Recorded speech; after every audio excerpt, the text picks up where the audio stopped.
जय माता दी। जय माँ कामाख्या। जय श्री महाकाल महाराज।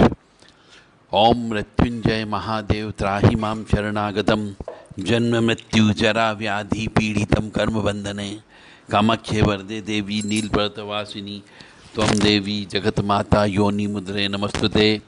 कामाख्ये काम संपन्ने कामेश्वरी हर प्रिये काम नाम देहि में नित्यम कामेश्वरी नमस्तुते। तंत्र किस किस प्रकार से होता है, वो आपको क्या क्या इफेक्ट डाल सकता है, आज हम इसके ऊपर चर्चा करेंगे। तंत्र की बहुत सी क्रियाएं ऐसी होती जिससे परिवार तबाह हो जाता है, यानी परिवार के ही कुछ सदस्यों के द्वारा कुछ तंत्रात्मक ऐसी क्रियाएं करवा दी जाती है, या कभी कभी किसी ऐसी जगह जहां शक्तियों का निवास होता है, उस जगह मनुष्य अपने बाल डाल देता है, मल मूत्र कर देता है, थूक देता है, या संभोग कर लेता है, अथवा अपने स्त्री जो है अपने मासिक रक्त यानी मासिक धर्म का कपड़ा, एमसी पीरियड का कपड़ा या उससे संबंधित कपड़ा फेंकने से, या यहाँ पर मल मूत्र थूक फेंकने से ऐसी शक्तियाँ स्वतः ही मनुष्य को बर्बाद करने पर आतुर हो जाती है। मतलब मेरे कहने का मतलब यह है कि बिना किसी के तंत्र किए भी तंत्र हो जाता है। इस संबंध में हम पहले भी आपको बोल चुके हैं कि कई बार ऐसा होता है कि घर की छत के ऊपर यदि कोई उल्लू आकर के बैठ जाए तो समझो स्वतः तंत्र हो जाता है। कई बार उल्लू या कौवा कहीं से हड्डी ला करके डाल देता है तो समझ जाओ कुछ न कुछ अपशकुन होने वाला है। आपके घर की छत के ऊपर कोई भी पक्षी मरा हुआ गिर जाए, मरता हुआ उड़ते उड़ते गिर जाए तो वो अपशकुन होता है। ऐसे बहुत से कारण हैं जिसकी वजह से स्वतः तंत्र हो जाता है। इसलिए पीपल के वृक्ष के नीचे मकान नहीं होना चाहिए, यानी मकान के ऊपर पीपल के वृक्ष की छाया नहीं आना चाहिए, उदुम्बर के वृक्ष की छाया नहीं आनी चाहिए, और वट वृक्ष की छाया भी नहीं आनी चाहिए। तो परिवार के ही किसी सदस्य के द्वारा किसी मनुष्य के ऊपर या किसी परिवार के ऊपर बहुत सारी शक्तियाँ छोड़ दी जाती है, या फिर कभी कभी स्वतः आपने अपने बाल ऐसी जगह डाल दिए जहाँ शक्तियों का वास हो, तो वहाँ की शक्तियाँ नाराज होकर आपके ऊपर तंत्र का प्रभाव डालने लगती हैं। आपको जहाँ मलमूत्र नहीं करना था वहाँ पे आपने मलमूत्र कर दिया तो भी शक्तियाँ आपके शरीर में प्रवेश कर जाती है। जहाँ पर आपको संभोग नहीं करना चाहिए था वहाँ पे यदि आपने कर लिया तो भी शक्तियाँ आपके ऊपर चढ़ जाती है। या फिर कभी कभी स्त्रियों को मालूम नहीं होता है, उनके मासिक रक्त का कपड़ा फेंक दिया उनने ऐसी जगह जहाँ पर ये शक्तियों का वास था, तो आपके ऊपर ये शक्तियाँ नाराज हो जाती है और आपको बर्बाद कर देती है। तो ऐसी शक्तियां स्वतः ही संबंधित व्यक्ति को बर्बाद करने पर आतुर हो जाती है।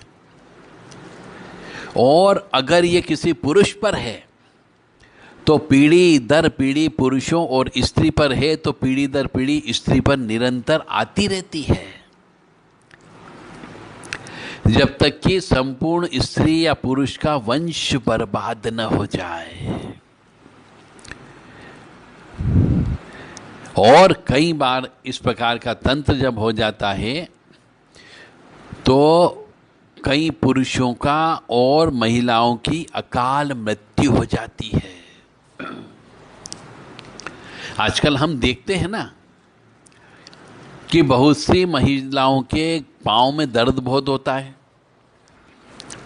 पिंडलियों में दर्द बहुत होता है, पंजों से आग निकलती है, गर्दन में एक तरफ दर्द रहता है, घर में निरंतर बर्तन गिरते रहते हैं, और किसी खास समय पे यानी विशेष तिथि त्योहार यानी जिसको बोलते हैं हम अमावस्या, पूर्णिमा, ग्रहण का दिन, इन स्थितियों में पूर्ण रूप से उस घर का माहौल बिगड़ जाता है और जिस जिस मनुष्यों पे लग जाती है इनका मानसिक संतुलन बिगड़ जाता है, यानी पागलपन की ओर आगे जाते रहते हैं और अपने परिवार वालों से वो धीरे धीरे दूर रहने लगते हैं। मेडिकल में इसका कोई उपचार नहीं होता है और यदि कोई आध्यात्मिक व्यक्ति, किसी साधु संत त्यागी तपस्वी से यदि आप इलाज कराते हैं, वो कुछ दिन के लिए चुप बैठ जाते हैं, उसके बाद फिर चालू हो जाता है। तो पूर्ण रूप से मुक्ति के लिए, इस क्रिया के लिए जिस व्यक्ति के ऊपर ये लगती है उसके बाल लिए जाते हैं, उल्टे पैर या सीधे पैर की धूल ली जाती है, मंत्रों से उसको आह्वान किया जाता है और उस संबंधित शक्ति को बुलाकर उसे कपूर की अग्नि में भस्म किया जाता है। यही उसका एक उपाय होता है। अन्यथा मानसिक विकृति यानी मानसिक पागलपन, मानसिक संतुलन नहीं रहता है और मृत्यु तो जल्दी हो ही जाती है। और ऐसा करने के लिए अमावस्या का दिन सबसे अच्छा माना जाता है या फिर ग्रहण के दिन ये क्रिया काटना चाहिए।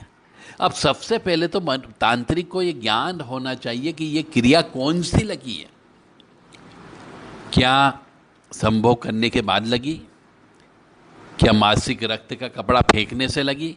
इसीलिए मैं कहता हूं कि मासिक रक्त जो होता है बहुत अशुद्ध माना जाता है ना, रजस्वला, अशुद्धता, स्त्री की अशुद्धता जिसको हम रजस्वला भी कहते हैं और एमसी पीरियड भी कहते हैं, उस समय पे स्त्री को घर से बाहर नहीं निकलना चाहिए और उस समय पे स्त्री को घर पे खाना भी नहीं बनाना चाहिए, झाड़ू पोंछा भी नहीं लगाना चाहिए, नहीं तो घर के अंदर भी स्वतः तंत्र हो जाता है, भूत प्रेत आ जाते हैं। इसलिए मेरा आप सबसे विनम्र निवेदन है, मेरा आप सबसे क्या निवेदन है कि अपने सिर के टूटे हुए बाल इधर उधर मत फेंको, हर कहीं पर मल मूत्र नहीं करना है, हर कहीं पर थूकना नहीं है और हर कहीं अपनी काम वासना को शांत नहीं करना है। बहुत से मनुष्य, पुरुष विशेष तौर से, उनके ऊपर भी ऊपरी बाधा ये काम वासना पर नियंत्रण नहीं होने की वजह से लग जाती है। हर किसी स्त्री के पास चले जाते हैं तो उनके ऊपर ऊपरी बाधा लग जाती है और फिर कहते कि किसी ने तंत्र कर दिया, भाई बंधु ने तंत्र कर दिया, मेरे पड़ोसी ने तंत्र कर दिया। जबकि तंत्र बहुत कम व्यक्ति कराते क्योंकि हर किसी के पास आज के ज़माने में धन नहीं होता है, समय नहीं होता है। तो मेरा महिलाओं से विशेष तौर से विनम्र निवेदन है, माता बहनों से, कि वो अपने मासिक रक्त का जो कपड़ा होता है, जिसको रज का कपड़ा बोला जाता है, एमसी पीरियड का कपड़ा होता है, उसे जला देना चाहिए या फिर जमीन के अंदर गाड़ना चाहिए, अन्यथा उसका मिसयूज भी हो सकता है। आपको कोई वशीकरण कर सकता है, आपको पागल बना सकता है, आपकी कोख को बांध सकता है और आपके बच्चे पैदा नहीं होंगे, या फिर आपके जो गर्भ होता है उस घर के अंदर प्रेत, चुड़ैल, डाकन, जिन जिन्नात को भेज सकता है जो आपको जिंदगी भर आपके साथ सहवास करता है और वंश का नाश तो होगा ही होगा।